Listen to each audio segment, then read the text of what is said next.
toes. Big toes are touching, open the knees towards the sides of the mat, and walk the hands forward, forehead to the mat. So what are we activating in our child's pose? The big toes are not only touching, but they're squeezing together. And this is going to help you activate the mula bandha, pelvic floor lifts. Knees are spread open towards the side of the mat, allowing our lower back to open and release. Each exhale, the chest is coming closer towards the mat, but the belly button, uddiyana bandha, is pulling up towards the spine. So abdominals are active. Each exhale, chest and shoulders relax towards the mat. The chin is towards the chest. So it's not really the forehead that's on the mat, but more towards the line of your hair. Keeping the neck nice and long. The elbows are rotated in while the shoulders are rotated out. Go ahead and walk your fingers just a little bit further and then press the fingers into the mat.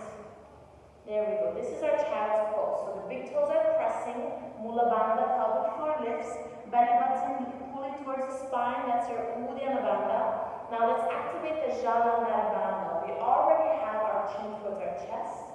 This is where we activate our ujjayi breathing. Ujjayi breathing is the breath that we use in yoga, and it is what makes yoga and not just physical exercise. We're inhaling and exhaling through the nose, creating an ocean-like sound with friction and heat in the throat. So we'll take a deep inhale through the nose, gentle hold of the breath, strong exhale through the throat. And we continue, deep inhale, strong exhale. Great job. Moving towards our tabletop position. Inhale, look forward. Exhale, tabletop. We lift the chest up. Hands come under the shoulders. Knees come under the hips. So we close the knees a little bit. Yes. Now the elbows are always rotating in and the shoulders are rotating out. Esatto. Quindi gomiti in dentro, spalle indietro. Now, focus on your hands. Shift your weight towards your fingertips. Now, a big mistake that we are always doing in yoga is that the weight is on our wrist.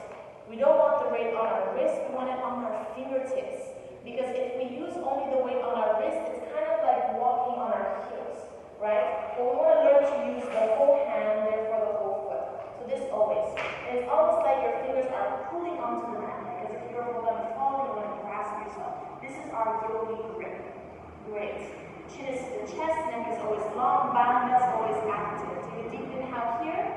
Exhale, downward facing dog. Tap the toes and lift the hips. Now, downward facing dog. Hands are shoulder distance apart. Feet are hip distance apart. So open just a tiny bit the feet. There we go. We always want to keep the feet parallel and the arches of the feet lifted. So push your pinkies into the mat, lifting the arches of the foot. Feel that slight internal rotation of the thighs rotating in. The tailbone is sticking up towards the ceiling. Bandha is active. Pull the belly button in. Each exhale, push the chest towards the knees. Chins to the chest, nice and long neck. Now rotate your elbows in and rotate your shoulders out. Yes. Let's not forget that yogi grip. Now, how do you know that if your downward facing dog is correct for your body? This is how you find out. Without moving your hands and your feet, shift forward to high plank. Exactly. So you see how your high plank is too small for you? That means your down dog is too small. Especially you're a bit taller, so definitely. So we move the hands forward. Now come back to your high plank. Let's see if this is big enough. Still a bit small. Stay in your high plank and push your feet back. Find your high plank. High plank, shoulders over the wrist and the heels over the toes. You can leave your feet like this. Yes, exactly. Okay, now don't move your hands and your feet and come back to downward facing dog. There we go. So this is your downward facing dog. Feet open, hip distance apart. Now come back to high plank. There we go.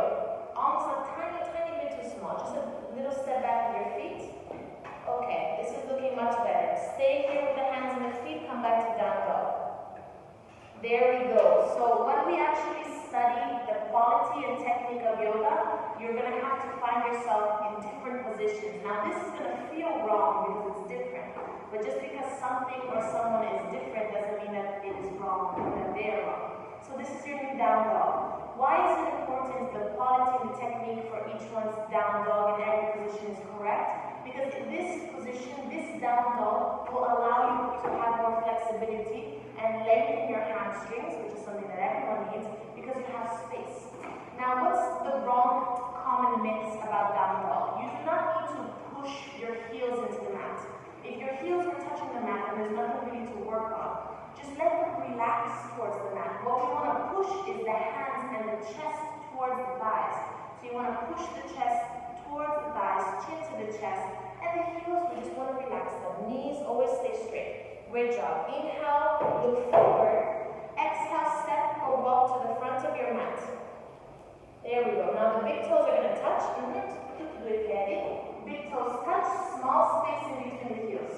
Okay, now let's observe this position. Shift your hips over your heels. Yes, this is a big difference. Now bring your weight back to your heels. So this is where you were before. When we are in this position, we are not working on the hamstrings and we will never gain flexibility. So by bringing the weight onto the toes, and you can really feel it, right? This is what's going to help us really have flexibility. So there's